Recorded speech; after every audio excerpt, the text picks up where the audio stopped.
자, 오늘 우리에게 주시는 하나님의 말씀 같이 봅니다. 오늘 우리에게 주시는 하나님의 말씀은 민수기 17장 1절로 13절까지의 말씀입니다. 민수기 17장 1절로 13절까지의 말씀을 봉독하겠습니다. 여호와께서 모세에게 말씀하여 이르시되 너는 이스라엘 자손에게 말하여 그들 중에서 각 조상의 가문을 따라 지팡이 하나씩을 취하되 곧 그들의 조상의 가문대로 그 모든 지휘관에게서 지팡이 12를 취하고 그 사람들의 이름을 각각 그 지팡이에 쓰되 레위의 지팡이에는 아론의 이름을 쓰라. 이는 그들의 조상의 가문의 각 수령이 지팡이 하나씩 있어야 할 것임이니라. 그 지팡이를 회막 안에서 내가 너희와 만나는 곳인 증거궤 앞에 두라. 내가 택한 자의 지팡이에는 싹이 나리니 이것으로 이스라엘 자손이 너희에게 대하여 원망하는 말을 내 앞에서 그치게 하리라.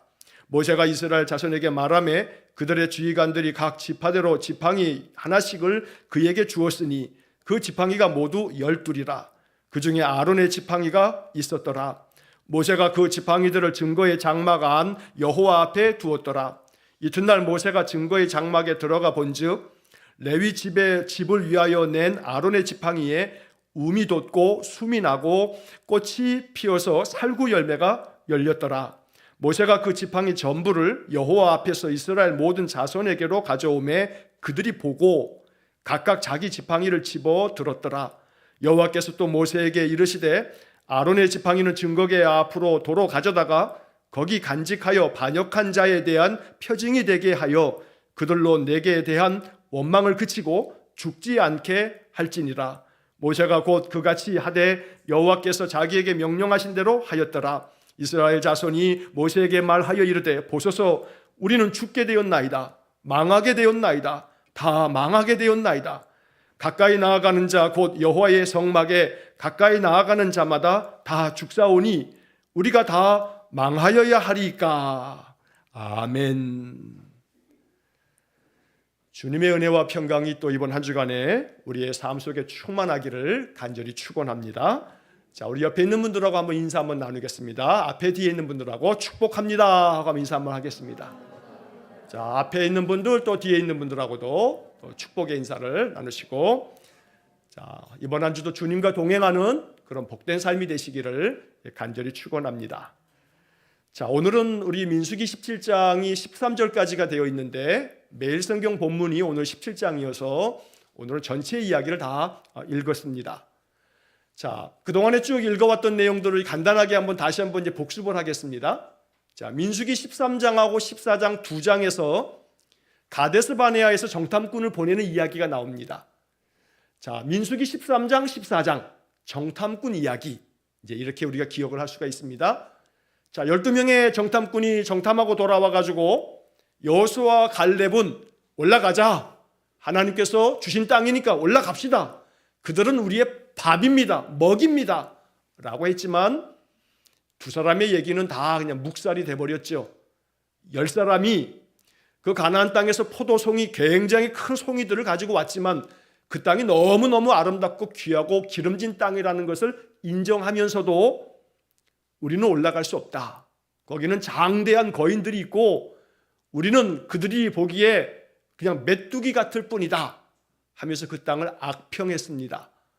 이것 때문에 이스라엘 백성들이 다 모세와 아론을 원망하면서 하나님 원망하면서 결국은 그들이 바로 가나안 땅으로 한 2주 정도면 보름도 채 지나지 않아서 들어갈 수 있는 땅을 안 들어간 거죠. 본인들이 원치 않았던 거예요. 하나님 거역했어요. 그래서 결국 하나님께서 그들의 길을 돌리셔서 정탐을 했던 그 40일 하루를 1년으로 쳐가지고 40년 동안을 광야를 방황케 하나님 하셨단 말이에요. 자, 이렇게 이제 방황이 시작이 됐어요. 광야길로 들어서서 그들이 이렇게 가나안 땅으로 들어가지 못하고 이 반도의 땅을, 그 광야 땅을, 시나이 반도를 계속 40년 동안에 빙글빙글 이제 돌게 됐는데, 자, 그 다음 민수기 이제 15장으로 넘어오면서 하나님이 속죄의 예배를 가르쳐 주죠. 부지 중에 죄를 범한 자들이 이렇게 속죄의 예배를 드려라 라고 레위기의 말씀 가운데서 속죄의 예배를 다시 한번 강조하고 있어요. 번제, 소제, 화목제, 또 속죄제, 속건제 5가지의 예배를 가르쳐 주셨지만 그 중에서 속죄의 예배, 죄를 지은 것에 대해서 하나님 앞에 죄 사함을 받는 예배를 바로 민수기 15장에서 강조하면서 또 한 번 말씀해 주셨어요. 자, 그런데 그렇게 이 15장이 지나고 난 다음에 16장으로 넘어오면서 우리가 지난 목요일서부터 토요일까지 사흘 동안에 봤던 것처럼 또다시 이스라엘 백성들이 반역을 하지요. 고라가 중심이 됐어요. 고라는 모세하고 친척 관계라고 했죠. 사촌지간이에요. 사촌지간. 자, 사촌 동생인 이 고라가 볼 때에는 아니 뭐 같은 집안에 모세하고 아론만 왜 최고 지도자가 되냐 이 말이에요. 아니 같은 사촌끼리인데 왜 아론의 집만 대제사장이 되고 제사장이 되냐 이 말이에요. 우리도 레위지파, 우리도 한 가문인데, 그러니까 고라가 자존심도 상하고 마음이 틀어져 버렸어요. 그래서 너희만 제사장이냐? 너희만 하나님이 임하셨냐? 우리도 하나님께서 하나님의 영으로 임하셨는데 우리도 거룩하다. 이제 그러면서 자기도 제사장 삼아 달라는 마음이 있었던 거지요. 자, 그러면서 다단과 아비람과 온 이 사람들이 동조를 하고 이스라엘의 지휘관급의 250여 명이 동조했지요. 그런데 하나님께서 결국 그들을 징벌하시려고 했지만 모세가 중보하며 기도하면서 하나님 다 멸하시게 했지만, 그러나 모세가 기도함으로 다 멸하시는 것들은 하나님 하지 않으셨어요. 대신에 그들을 떠나라 하시면서 고라와 다단과 아비람과 그에 속한 자들이 땅이 입을 벌려서 그들을 삼켜버릴 거다. 이 지진이 난 거예요. 지진이. 땅이 갈라지고 그 고라와 함께했던 다단과 아비람과 그를 동조했던 사람들이 다 그 지진, 그 땅이 갈라진 틈에 푹 들어가서 다 땅에 묻혀서 죽어버리고 말았어요. 여러분 가끔가다 우리 저 백석에서도 싱크홀 막 있기도 그랬잖아요. 땅이 갑자기 그냥 팍 꺼져버리는 거예요. 뭐 간혹 우리가 해외에서 듣게 되는 지진이 벌어짐으로써 벌어지는 그 참상을, 그 지옥 같은 참상을 우리가 뉴스를 통해서 어떤 영상들을 보면서 사진들을 보면서 보게 되지요. 고라와 다단과 아비람이 그런 일을 당했어요. 또 심지어 250여 명의 동조자들도 향로를 가지고 나와라. 하나님이 택하신 자가 누군지를 하나님께서 나타내실 거다. 그런데 결국 이 향로의 불이 그냥 확 앞으로 튀어나오면서 이 250명도 다 부살나 죽임을 당했어요. 그리고 나서 하나님은 그들이 가져왔던 그 노수로 만들어진 향로는 다 가져다가 이것을 다 쳐서 펴가지고 그 번제단 위를 다 덮어라. 그 번제단에 이스라엘 백성들이 예배하러 나올 때마다 그 번제단 바라보면서 그 덮여있는 그 향로에 그 노수로 되어 있는 그 향로로 그 덮여있는 것을 보면서 볼 때마다 생각나게 해라. 자신들의 그 거스름 반역에 대해서 생각하고 겸허한 마음으로 하나님 앞에 순종할 것을 생각하도록 해라 라는 이야기를 이제 민수기 16장에서 쫙 봤어요. 자, 이 민수기 16장의 말씀에서 그렇게 향로로 그렇게 제단을 쌓아 하시면서 이것이 이스라엘 자손에게 표가 될 거다 라고 16장 38절에서 말했고, 16장 40절에서는 이스라엘 자손의 기념물이 되게 할 거다, 기념물이 될 거다 라고 하는 말씀도 하셨어요. 자, 그런데 이스라엘 백성들은 그런 상황 속에서도 모세와 아론을 원망했어요. 너희가 여호와의 백성을 죽였도다 그러고 있단 말이에요. 그래서 하나님께서 또다시 진노하셔서 그들을 순식간에 내가 멸하겠다 모세에게 말씀하시면서 이스라엘 백성들에게 연병, 제가 그거 장티푸스라고 말씀드렸죠. 그 장티푸스에 그들이 걸려서 장이 출혈이 되면서 이제 죽는 거예요. 장티푸스 지금 이 항생제 쓰고 그러면 그건 나았지만 이게 강력한 전염병이거든요. 그래서 많은 자들이 죽었는데 몇 명이 죽었냐면 14,700여 명이 죽었어요. 자, 이러한 사건이 벌어지고 난 다음에 이제 17장으로 쫙 넘어오는 거예요. 자, 오늘 17장의 말씀을 읽었습니다. 이 17장의 말씀에서 이제 하나님께서는 모세에게 이제 명령을 하셔서 이스라엘의 각 지파, 12지파가 있으니까 그 지파별로 각각의 지휘관들로 하여금 지팡이 하나씩을 가지고 나오라 해라 라고 말씀을 하세요. 자, 그래서 각각의 지팡이를 가지고 나올 때 그 지휘관의 이름을 그 지팡이에다 써서 새겨서 지팡이 12를 여호와 앞에 바로 이스라엘 백성들이 하나님을 만나는 그 증거계 앞으로 가지고 나와라. 성막 앞에 가지고 나와서 그 법궤 앞에다가 그 12개 지팡이를 두도록 해라 라고 말씀하시는 거예요. 자, 그리고 이 지팡이를 통해서 하나님의 뜻을 나타내시겠다고 말씀하시지요. 자, 그래서 이 12개 지팡이 중에서 내가 택한 사람의 지팡이에서 싹이 날 거다 라고 말씀하시는 거예요. 자, 이 명령을 바꿔서 이스라엘의 그 12지파에서 이제 지휘관들이 각 지파를 대표하는 자들이 지팡이 하나씩을 가지고 나와요. 뭐 지금처럼 플라스틱이나 또 무슨 요즘에는 카본 소재로 된 가벼운 지팡이 이런 게 아니고 옛날에 나무를 깎아서 그냥 이렇게 만든 지팡이 아니겠습니까? 자, 각 지파별로 지팡이를 다 12개를 가지고 나왔습니다. 하나님께서는 17장 4절 말씀에 내가 너희와 만나는 곳인 증거궤 앞으로 가지고 나오래요. 내가 너희와 만나는 곳, 하나님 만나는 곳, 그 증거궤 앞으로 가지고 나와라. 바로 성소로 가지고 나오라는 이야기입니다. 그 지팡이를 지성소 안에 있는 법궤 앞에다 두라는 겁니다. 근데 여기서 이 증거궤를 말하면서 내가 너희와 만나는 이라고 하는 표현을 사용하고 계십니다. 하나님께 나와서 하나님 만나는 곳, 이스라엘 백성들이 늘 하나님 만나서 하나님의 뜻을 듣게 되는 바로 그곳, 그 증거궤 앞에 이 12개의 지팡이를 가져다 두라는 겁니다. 자, 17장 5절 말씀을 보시면 뭐라고 말씀하시냐면 내가 택한 자의 지팡이에는 싹이 나리니, 여러분 나무를 깎아가지고 지팡이 만든 건데 그 지팡이는 이미 죽은 거죠. 뿌리도 없는 거예요. 근데 그 지팡이 가운데서 내가 택한 자의 지팡이에서는 싹이 나올 거다 라고 말씀하세요. 자, 그러면서 하시는 말씀이, 자, 이렇게 싹이 나오는 것으로 말미암아 이것으로 이스라엘 자손이 너희에게 대하여, 모세와 아론에 대해서 그 원망하는 말을 내 앞에서 그치게 하리라. 그러니 더 이상 아론과 모세에 대해서 원망하거나 불평하지 못하도록, 좀 전에 우리가 16장에서 고라와 다단과 아비람의 그 반역이 있었지 않습니까? 모세하고 아론만 택했냐? 우리도 택했지. 이렇게 반역하는 자들에 대해서 하나님이 17장에서 이 지팡이 12개를 각 지파별로 가지고 오라 한 다음에 내가 택한 자의 지팡이에서는 싹이 나올 거다 라고 하나님 말씀하세요. 그러면서 하시는 말씀이 더 이상 너희들에 대해서 원망을 그치게 하려 함이라.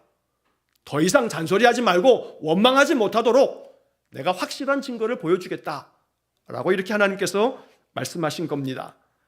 자, 그리고 난 다음에 이제 이튿날 하나님 명하신 대로 각각의 이제 지파가 지팡이 12개를 가지고 증거궤 앞에 딱 뒀는데, 이튿날 모세가 딱 가봤더니 하루 사이에 12개 지팡이 중에서 아론의 지팡이에서 싹이 나는 겁니다.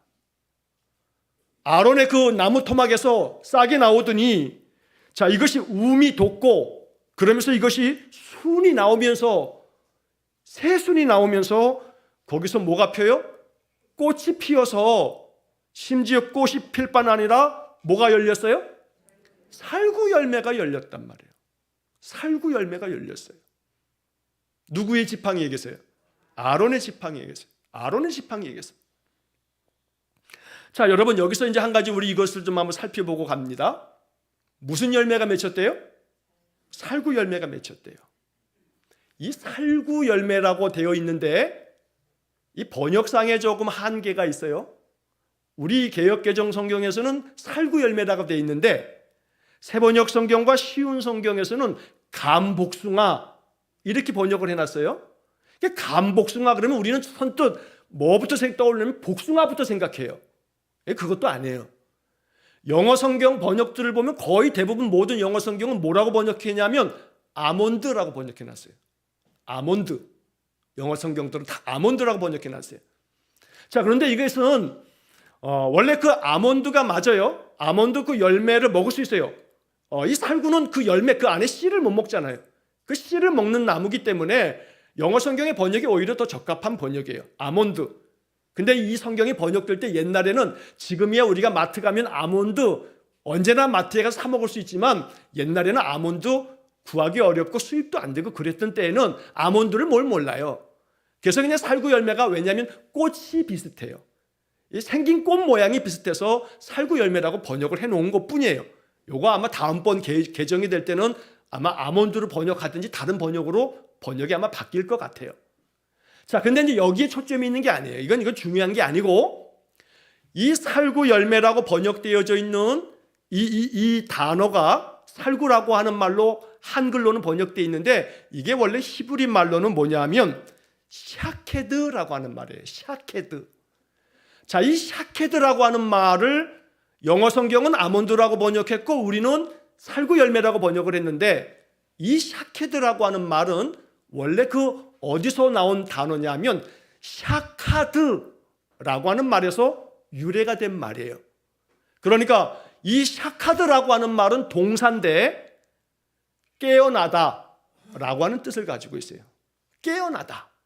잠에서 깨어나는 걸 말하는 거예요. 깨어나다. 자, 이 샤카드, 깨어난다라고 하는 말에서 이 샤케드라고 하는 말이 나왔어요.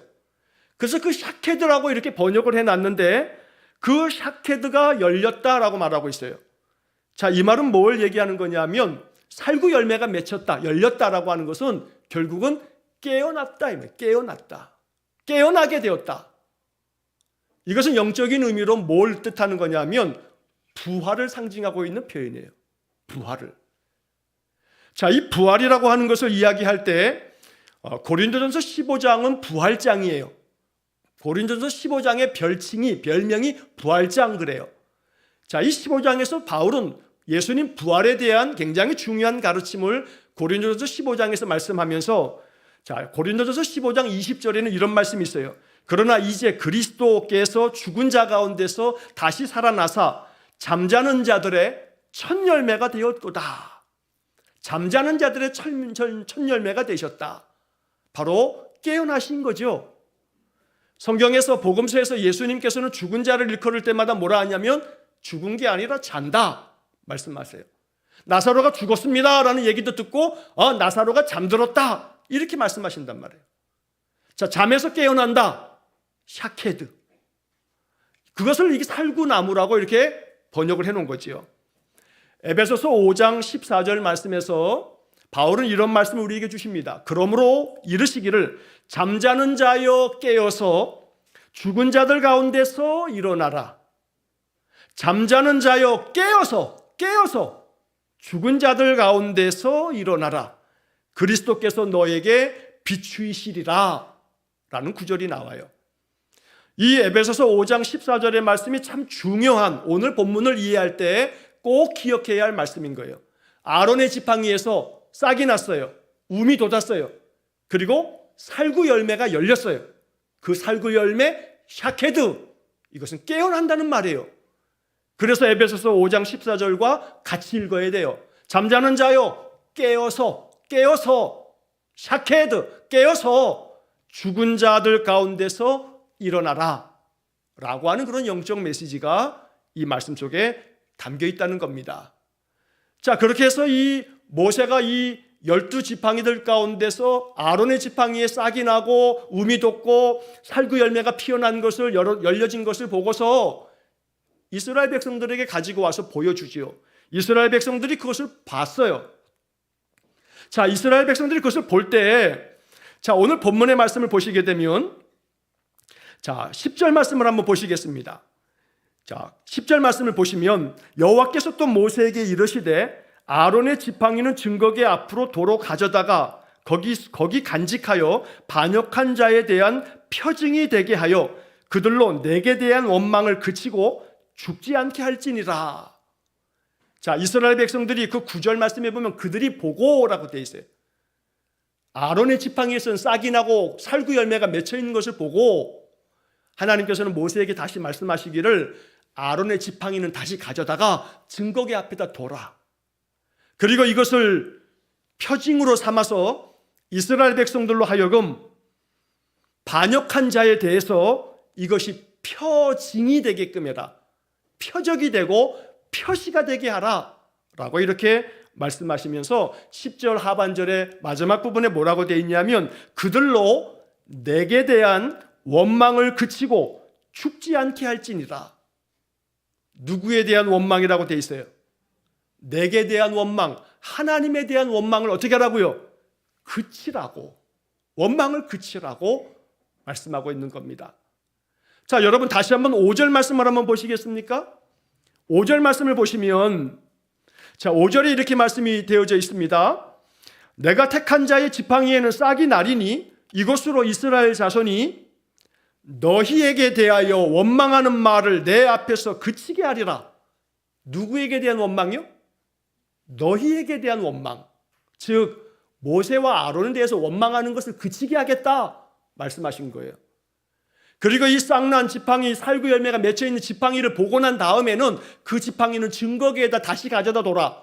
그리고 이것이 표적이 되어서 이제는 나에 대한 원망을 그치고 죽지 않게 하리라 라고 말씀하고 계세요. 자, 그런데 여러분 그 주보 안쪽에 보시게 되면 제가 오늘은 쉬운 성경의 번역을 담아놨어요. 자, 그런데 쉬운 성경의 5절 말씀을 한번 보시겠습니까? 자, 쉬운 성경의 5절 말씀에 보면 그 마지막 부분에 이러한 번역이 돼 있어요. 너희에게는 늘 불평하는 이스라엘 백성의 버릇을 내가 없애버리겠다. 자, 이 쉬운 성경의 번역을 잘 묵상하셔야 돼요. 자, 너희에게 늘 불평하는 이스라엘 백성의 버릇을 내가 없애버리겠다.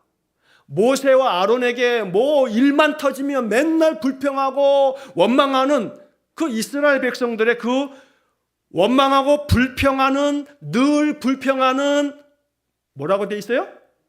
버릇을 내가 없애버리겠다. 아론의 그 지팡이, 내가 택한 자의 지팡이에 열매가 맺히는 것을 보면서 늘 불평하고 원망하는 그 버릇을 내가 없애버리겠다 말씀하고 계시는 거지요. 자, 이 쉬운 성경의 번역을 보면서 이제 한 번쯤 이 말씀을 우리가 적용해야겠어요. 나한테 있는 버릇 중에, 내가 가지고 있는 버릇 중에, 늘 하는 게 버릇 아닙니까? 늘 하는 버릇 중에 혹시 자꾸 짜증내는 버릇, 자꾸 말만 하면 항상 부정적인 생각에 말이 튀어나오는 버릇, 뭔가 있으면 꼭 너희에게 늘 불평하는 이스라엘 백성의 버릇이라고 말씀한 것처럼 누군가에 대해서 자꾸 누구 때문이라고 누구에 대해서 원망하는 버릇, 이게 지금 너희에게 늘 불평하는 이스라엘 백성의 버릇, 이거 내가 없애버릴 거다 라고 말씀하고 계세요. 우리 안에 조금이라도 이런 버릇이 있다면 그걸 그치게 하시겠다. 멈춰라 말씀하시는 거예요. 멈춰라. 내 마음 가운데 나도 모르는 사이에 부지 중에, 우리가 민수기 15장에서 계속 봤죠. 속죄 예배에서 부지 중에 죄를 범한, 잘못을 한 그러한 것에 대한 속죄 예배를 명령하셨는데, 부지 중에 나도 모르는 사이에 버릇이 나와요. 무슨 버릇이요? 원망하는 버릇, 불평하는 버릇, 짜증내는 버릇, 부정적으로 생각하고 부정적으로 자꾸 말하는 버릇, 자꾸 신경질적인 반응을 보이는 그런 버릇, 늘 항상 긍정적으로 바라보면서 좋게 해석을 하고 그것을 마음 가운데 잘 받아들이면서 품을 줄 아는, 그것을 기도하면서 감내할 줄 아는 그런 아름다운 영적 습관이 아닌 그런 버릇, 하나님께서 없애버리겠다 말씀하고 계세요. 그러므로 오늘 이 말씀이 우리에게 영적 교훈이 될 수 있기를 간절히 원합니다. 17장 10절에서 그들로 내게 대한 원망을 그치고, 이것은 사람에 대한 원망에서 끝나는 게 아니라 그것은 바로 나에 대한 원망이다 하고 하나님 말씀하시는 거죠. 너희에게 대한 원망이 아닌 나에게 대한 원망을 내가 그치게 하겠다라고 이렇게 하나님 말씀하고 계시는 겁니다. 이스라엘 백성들의 그 원망하고 불평하는 버릇은요, 여기서 끝나는 게 아니에요. 우리가 민수기를 계속해서 읽어가요. 4월 말까지 읽고 5월 초에도 이거 지금 민수기 마지막까지 다 읽을 거거든요. 그런데 민수기에서는 이제 조금 이따 몇 장 지나면요, 20장에 가게 되면 또다시 물이 없다고 원망해요. 출애굽하자마자 물이 없어가지고 원망했거든요. 또다시 물이 없다고 원망을 하니까 모세가 열받아가지고 하나님 명하신 대로 그 지팡이를 한번 딱 쳐서 저기 해야 되는데 지팡이를 명해서 물을 내라 했는데 모세가 그냥 열받으니까 지팡이로 그냥 그 큰 바위를 내리쳐가지고 온유함이 지면에 누구보다도 아주 으뜸이었던 모세가 그때는 너무나 흥분이 돼가지고요. 지팡이로 바위를 내리치면서 물을 내는 바람에 그것 때문에 모세가 가나안 땅에 못 들어간다고 나중에 말씀을 듣지요. 자, 그렇게 민수기 20장이 지나고 나면요, 21장에 딱 넘어가면요, 20장, 21장 또 넘어가면 21장에서는 또다시 먹을 거 없다, 마실 물 없다, 왜 우리를 여기 광야로 내어서 죽게 하느냐, 또다시 원망하고 불평해가지고 하나님이 불뱀을 보내가지고 뱀에 다 물려서 죽게 하는 거예요. 그래서 그 유명한 또다시 부르짖으니까 노수로 뱀을 만들어서 장대에다 달아라. 그리고 그 노수로 장대에 달려있는 뱀을 보는 사람들을 살리라 하는 그 유명한 노뱀 사건이 민수기 21장에서 또 나오는 거예요. 불평과 원망이 그치지를 않아요. 왜요? 이게 뭐니까? 버릇이니까. 자, 이 버릇을 하나님께서 이 아론의 쌍난 지팡이를 통해서 열매 맺은 이 지팡이를 통해서 샤케드 깨어나라. 부정적인 그 생각에 사로잡혀 있는 것에서 깨어나라. 언제나 원망하고 불평하고 짜증내고 신경질 부리고 늘 마음속에 아름답지 못한 모습을 드러내는 것에서 이제는 깨어나고 거기서 벗어나라 라고 이렇게 말씀을 하고 계시는 겁니다. 자, 그런데 이제 이러한 이야기가 있고 난 다음에 이스라엘 백성들의 반응은요, 오늘 보면 마지막 절을 한번 보시게 되면 12절 13절을 한번 보십시오. 자, 이러한 이야기를 다 듣고 난 다음에 모세가 그대로 다 행했어요. 이스라엘 백성들의 반응은 보소서, 우리는 죽게 되었나이다, 망하게 되었나이다, 다 망하게 되었나이다. 가까이 나아가는 자 곧 여호와의 성막에 가까이 나아가는 자마다 다 죽사오니 우리가 다 망하여야 하리까. 망한다는 말이 몇 번 써 있어요? 12절 13절에서 망한다는 말이 몇 번 써 있어요? 망하게 되었나이다, 다 망하게 되었나이다, 우리가 다 망하여야 하리까. 자, 우리가 죽게 되었나이다, 가까이 성막에 가는 자마다 다 죽사오니, 죽겠다는 말과 망하게 되었다라고 하는 말을 범벅으로 얘기하고 있어요. 지금 맨날 죽겠네, 이래서 죽겠네, 저래서 죽겠네, 맨날 망하게 되었다, 다 망하게 되었다. 이 절망적인 생각이 이스라엘 백성들의 마음속에 꽉 차 있어요. 상황이 아무리 절망적이어도 그 사람의 영이 살아있으면 절망이 아니에요. 그거는 영이 죽어있기 때문에 절망이에요. 내게 주어져 있는 현실이 아무리 절망적이어도 절망이 아니에요. 그 주어져 있는 현실이 내일 죽음이라 할지라도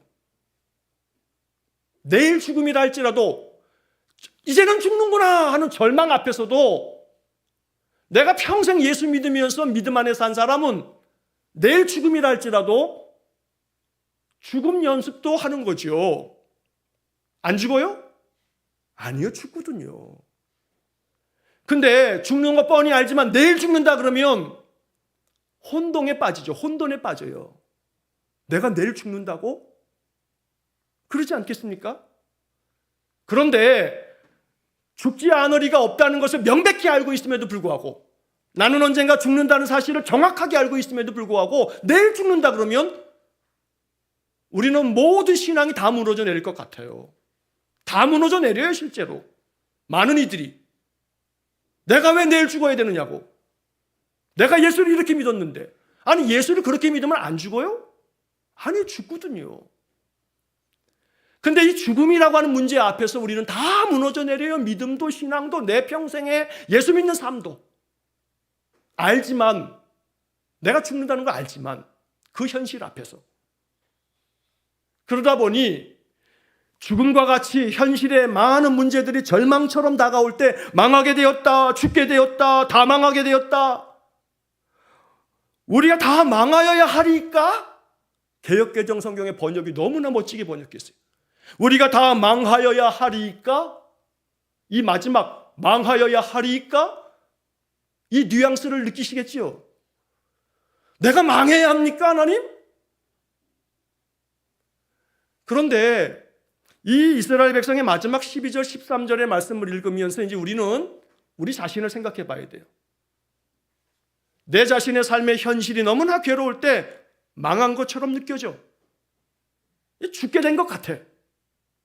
그죠? 죽게 된 것 같아요. 참 조심스럽게 말씀을 드립니다만 지금도 많은 신자들 가운데 시한부 삶을 살아가는 신자들이 있어요. 몇 개월 못 산다라고 하는 진단을 받고 마지막 투병의 생활을 하는 성도들도 많이 계세요. 그 즈음에 그들이 가질 마음은 여기 이 말씀이죠. 우리가 죽게 되었나이다. 망하게 되었나이다. 다 망하게 되었나이다.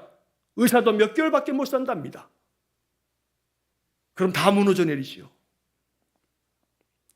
하나님은 이 민수기 17장을 통해서 그러나 내가 택한 자에게는 싹이 나서 열매가 열리겠다. 어떤 열매가? 샤케드, 다시 깨어나는 열매가 맺혀질 거다. 죽는다는 것이 두렵냐? 아니, 샤케드, 내가 택한 자는 열매를 맺을 거다. 살구 열매, 샤케드, 다시 깨어나는 열매를 맺을 거다. 그러니 망하게 되었다, 죽게 되었다 하지 말고 하나님께로 가까이 나와라. 근데 이스라엘 백성들은요, 하나님을 알지 못해서 13절 말씀에 뭐라 하냐면 가까이 나아가는 자 곧 여호와의 성막에 가까이 나아가는 자마다 다 죽어 싸우니, 다 죽사오니. 이건 정말로 하나님을 알지 못하며 하나님 말씀을 다 귓등으로 듣고 하나님 말씀 거역한 자들의 마음에 불과합니다. 하나님께 가까이 나아가는 자가 죽는다. 이것은 거룩한 하나님의 백성 중에서 하나님께 나아오도록 하나님 명하셨는데, 물론 구약의 율법의 시대에는 지성소에는 대제사장이 1년에 한 번만 들어갈 수 있어요. 그 대제사장도 자기 자신을 위한 속죄의 예배를 드리지 않고는 못 들어가요. 들어가면 죽으니까. 여호와의 영광이 그렇게 엄중했어요. 구약의 율법의 시대에는. 그러나 예수님 십자가의 죽으심으로 성소의 휘장이 찢어지면서 우리는 모두가 대제사장이신 하나님, 우리 주 예수 그리스도께로 담대히 나아갈 수 있는 길이 열렸어요. 그래서 우리는 여기 이 말씀에 가까이 나아가는 자, 곧 여호와의 성막에 가까이 나아가는 자마다 다 죽사오니, 안 해요. 죽지 않아요. 하나님께로 가까이 나아가면 죽는 게 아니에요. 그래서 구약의 말씀들은 계속 이런 말씀을 우리에게 들려주세요. 시편 73편 28절, 하나님께 가까이 함이 내게 복이라. 뭐가 복이라고요? 하나님께 가까이 하는 게 내게 복이다. 시편 78편 28절의 말씀이에요. 또 시편 145편 18절 말씀, 여호와께서는 자기에게 간구하는 모든 자, 곧 진실하게 간구하는 모든 자에게 가까이 하시는도다. 하나님이 하나님께 진실하게 간구하는 사람들에게 가까이 하신다고요. 하나님께 가까이 하는 자가 복이고요, 하나님께서 진실하게 하나님을 따르는 자들에게 가까이 하신단 말이에요. 이사야 55장 6절 말씀에 너희는 여호와를 만날 만한 때에 찾으라. 가까이 계실 때에 그를 부르라. 가까이 계실 때 그를 부르라.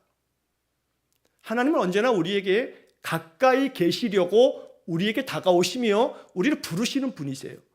그래서 하나님께 가까이 나아가는 자에게 복이 있다고 말씀하는 거예요. 시편 63편 8절 말씀에 나의 영혼이 주를 가까이 따르니, 나의 영혼이 주님을 가까이 따르니 주의 오른손이 나를 붙들었거니와. 내가 주님을 가까이 따르면요, 주님은 오른손으로 나를 붙들어 주세요. 이게 시편 63편 8절의 약속의 말씀입니다. 그러니까 이스라엘 백성들이 말하고 있는 것처럼 가까이 하는 자들이 다 죽었다. 그래서 우리가 다 망하게 되었고 죽게 되었다. 라고 하는 말씀은 진실이 아니에요. 거짓이에요. 거짓에 속으면 안 돼요. 언제나 하나님의 말씀, 진리의 말씀 안에 든든히 서야 돼요. 그래서 우리의 마음속에는 죽게 되었다, 망하게 되었다, 다 망하게 되었다. 누가 이렇게 얘기해요? 내 앞에 있는 현실이, 내 발 앞에 놓여져 있는 현실이 나한테 그렇게 말해요. 내 눈앞에 펼쳐져 있는 이 현실이 나한테 자꾸 말해요. 너 죽게 되었다, 너 망하게 되었다, 다 망하게 되었다. 그 진실이 아니에요. 진리가 아니에요. 거기에 뭐가 피어나요? 살구 열매가 열리리라 말씀하시는 거예요. 모든 것들을 되살려낼 수 있는 생명의 능력을 말씀하고 계세요. 망하지 않았어요. 죽지 않았어요. 아니 물론 육신은 언젠가 죽겠지만 우리는 그렇게 망할 존재가 아니에요. 왜요? 하나님이 우리를 택하셨으니까. 내가 택한 자들에게는 싹이 나고 내가 택한 자의 그 지팡이에는 열매가 맺힐 거라고 하나님 말씀하시는 거죠. 자, 이제 말씀을 마무리하겠습니다. 여러분 예수님 믿으십니까? 뭐 대답이 없는 거 보니까 안 믿는 사람도 덜어 있는 모양이네. 예수 믿어요 진짜? 진지하게 대답하세요 이거. 네? 안 믿는데 그냥 믿는 척 하시지 말고 말 안 해도 되니까 그러면 속으로 쫙 생각하고 대답하세요.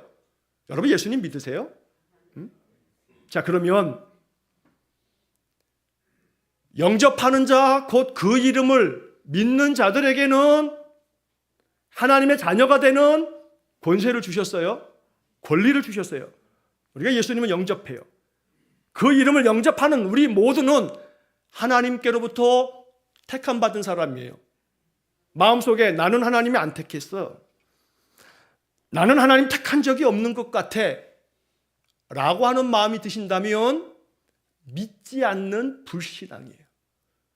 하나님 나를 택하셨어요. 그런데 내가 택한 줄 알지만 내가 택한 게 아니라 주님께서 우리를 택하셨다고 요한복음 15장 16절에서 말씀하시죠. 너희가 나를 택한 것이 아니요 내가 너희를 택하여 세웠나니, 내가 너희를 택해서 세웠다. 자, 이는 너희로 가서 열매를 맺게 하고 또 너희 열매가 항상 있게 하여 라고 말씀하고 계시지요. 저는 그렇게 생각해요. 너희들이 내가 택했기 때문에 내가 택한 너희들이 열매를 맺게 하고 가서 항상 열매를 맺게 하기 위해서 내가 너희들 택했다. 무슨 열매요? 살구 열매. 네, 살구 열매. 살구 열매가 뭐라고요? 샤케드. 살아난다는 거예요. 깨어난다는 거예요. 깨어나는 열매.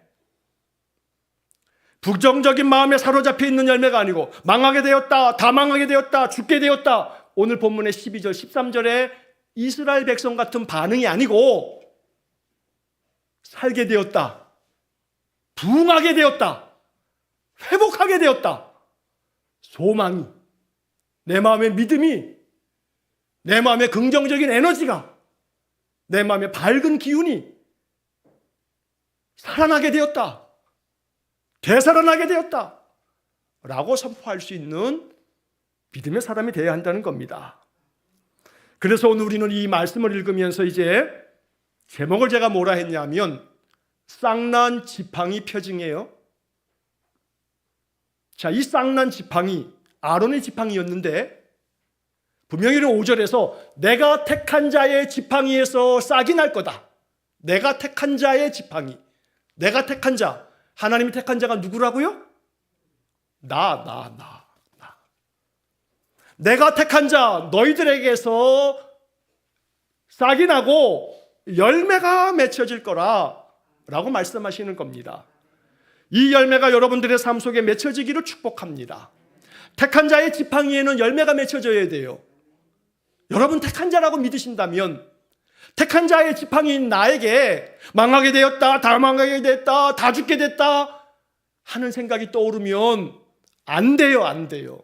그 마귀가 틈탄 거예요. 이미 현실은 내 눈앞에 엄연히 존재하고 있는 이 현실은 자꾸 나에게 말해요. 망하게 되었다고, 다 죽게 됐다고. 안 해요. 그거를 긍정하시면 안 돼요. 그건 부정하시란 말이에요. 그런 마음이 든다면 이렇게 선포하세요. 그래, 내 육신은 죽을 거다. 언젠가. 아니, 잠시 후에 내가 죽을 수도 있어. 그러나 나는 망하게 된 게 아니야. 죽게 된 게 아니야. 나는 주 안에서 영원히 살 거야. 내 안에 소망이 충만하고 내 안에 믿음이 충만하고 하나님 사랑이 가득하기에 나는 절대 망할 자가 아니다 라고 선포하는 담대한 믿음이 있으시기를 축복합니다. 쌍난 지팡이의 표징이 여러분들에게 있어야 됩니다. 여러분들이 하나님 택한 자라고 믿으신다면 나에게도 그 지팡이에서 싹이 나는 표징이 나타나야 되지 않겠습니까? 열매가 맺혀져야 돼요. 깨어나야 돼요. 샤케드, 깨어남이 있어야 돼요. 그러니 낙담하지 마시고 현실의 문제 앞에서 주저앉지 마시고 마음속에 우리 주님의 그 생명의 능력처럼 날마다 우리 안에 하나님 약속하신 열매가 맺혀지는 그런 축복된 삶이 되시기를 간절히 축원합니다. 지팡이에서 싹이 나고 열매가 낸다라고 하는 것은 뭡니까? 그 지팡이가 살아있다는 거죠. 생명이 있다는 겁니다. 오늘 내 안에 생명이 있음이 나타나야 돼요. 누구에게요? 내 주변 사람들에게. 저 사람을 보니 저 사람 살아있네. 마음이 살아있어. 현실은 정말로 죽을 것 같은 현실일 텐데 저 사람 마음은 아직도 기운이 있네. 그 사람에게 뭘 보여준 겁니까? 내 지팡이에 싹이 나고 살구 열매, 샤케드 열매가 맺혀 있는 것들을 보여주고 있는 거지요. 근데 예수 믿는 사람이 맨날 죽겠다, 망하게 됐다, 다 망하게 됐다 그러면 그 사람은 쌍난 지팡이의 표징을 보이지 못하는 사람들입니다. 우리의 인생 신앙의 삶에서 내 안에 쌍난 지팡이의 표징을 나의 삶을 통해서 보여줄 수 있는 그런 믿음의 성도 될 수 있기를 간절히 축복합니다.